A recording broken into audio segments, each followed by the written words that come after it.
কেউ যদি জুলুম করে তার ভাইয়ের 1 বিঘত পরিমাণ জমিন খায়, 1 বিঘত চিনেন তো? এই যে আমার এই আঙ্গুল থেকে এই আঙ্গুলটা, এটা টান টান করলে যতটুকু জায়গা, এটা বলে 1 বিঘত। শিবের আরবিতে বলে শিবের।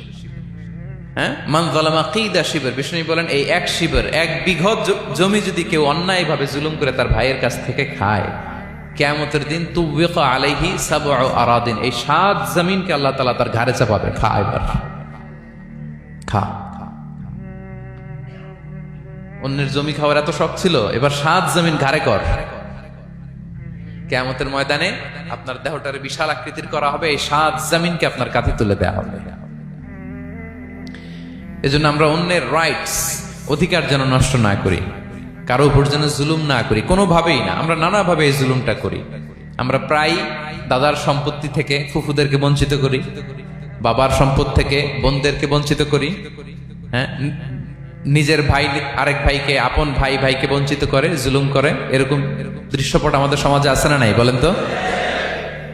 কিয়ামতের দিন আল্লাহর সুপ্রিম কোর্টের কাঠগড়ায় হিসেব দিতে হবে। আর এই জালিমদেরকে আল্লাহ তাআলা পছন্দ করেন না।